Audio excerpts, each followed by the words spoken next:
So we are having this question written in front of us. Let us first read the question. The question states that let r is equal to 5 root 5 plus 11 raised to the power 2n plus 1, and f small f is equal to r minus greatest integer function of r, and we need to prove that r into small f is equal to 4 into 2 to the power n plus 1. Okay, so this is a question from binomial theorem. Let us proceed to solve this question. How we are going to solve this? So first of all, one thing one must notice, that if I multiply 5 root 5 plus 11 with its conjugate, that is 5 root 5 minus 11, we are going to get 4.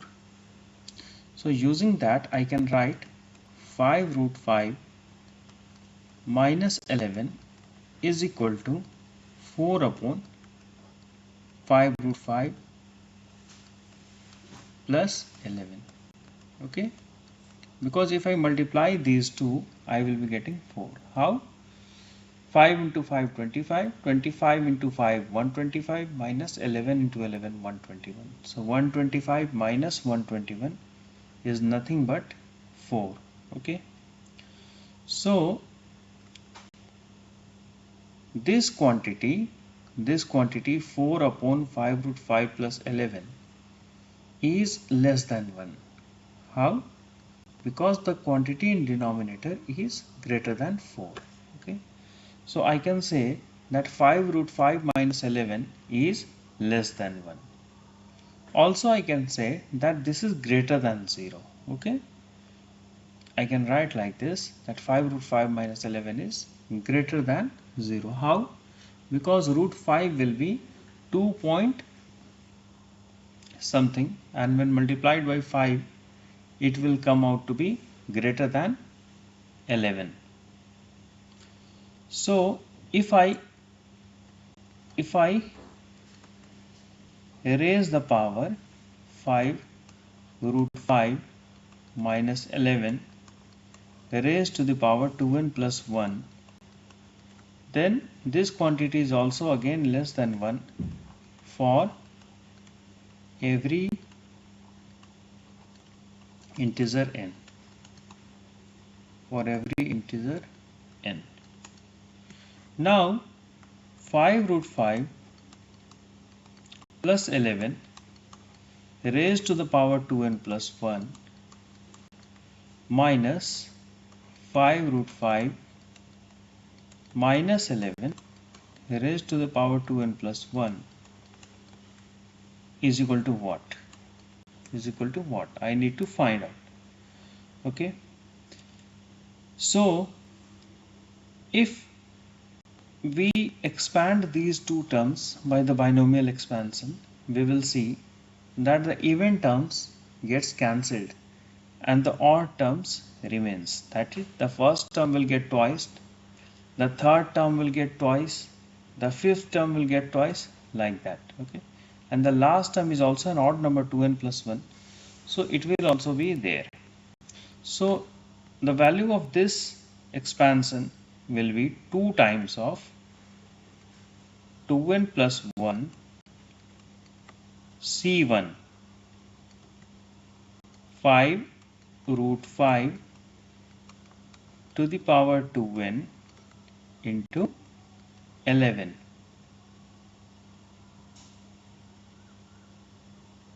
Okay, the next term that will be remaining will be the next odd term, and we can write it as 2n plus 1 c3 5 root 5. What will be the power? 2n, because this goes on decreasing, so the next will be 2n minus 1, that is an even term, it will get cancelled, so the next will be 2n minus 2, and for 11 it will be 11 raised to the power 3.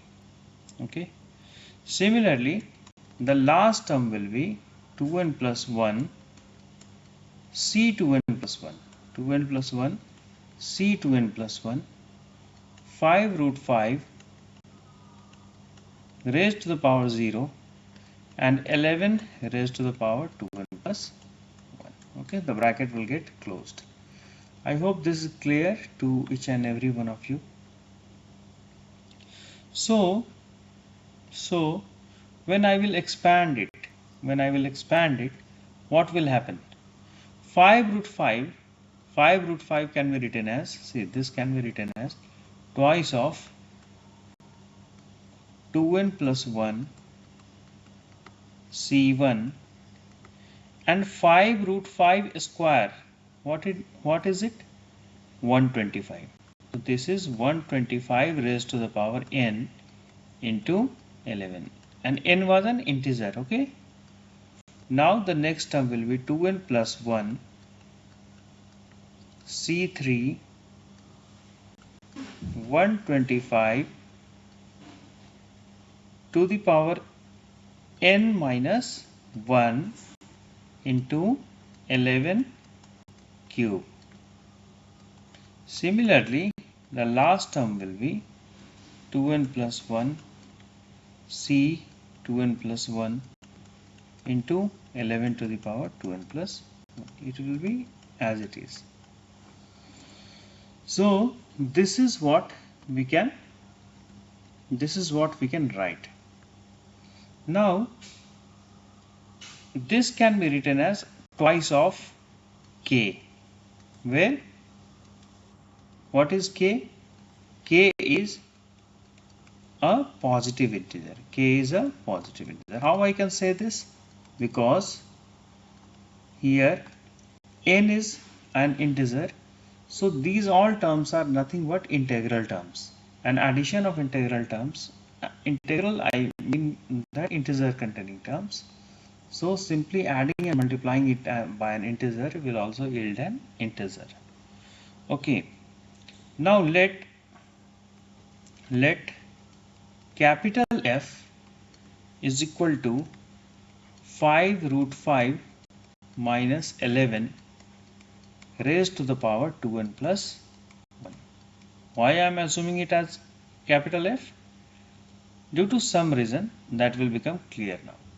Now see, what was this expression that we were evaluating?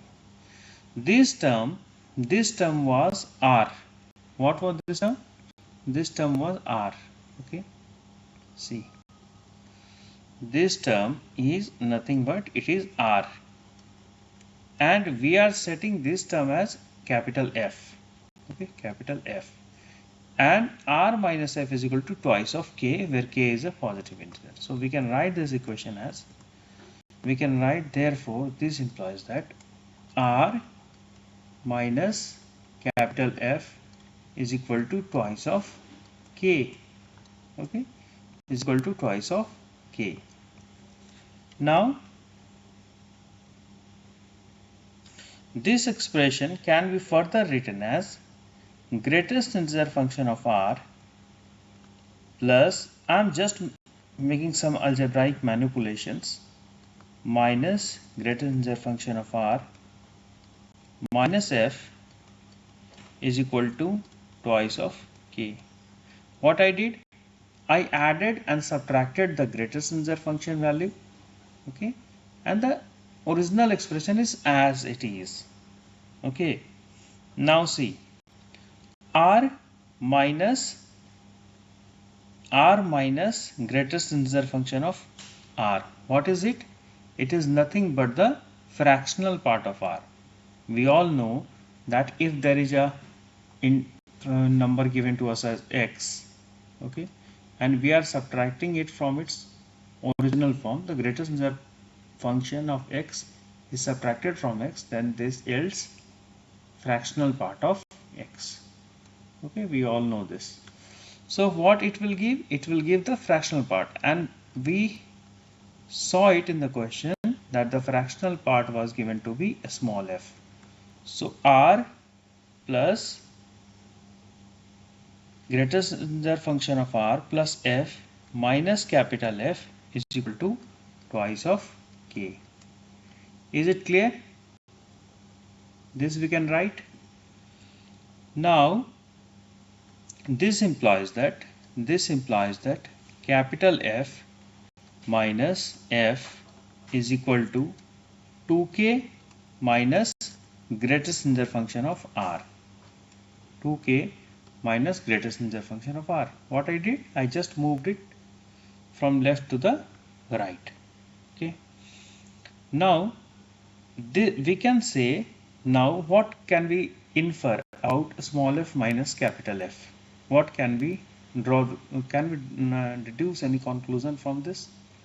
2k is an integer, and this term greatest integer function of r will also be an integer. That means this whole term is an integer. This whole term is an integer. So capital F, that means small f, fractional part of x, minus capital F is an integer. But we know what we saw earlier. See, what we saw, that small f is the fractional part. That means it is greater than 0 and less than 1. We know this. As well as capital F is also greater than 0 and less than 1. From where it comes? See on the top. On the top, what we wrote, this term, this was capital F. Okay, we assumed it as capital F. So capital F is greater than 0 and less than 1. Now you are getting that why we were writing that inequality there. So if I subtract both of this, we can say that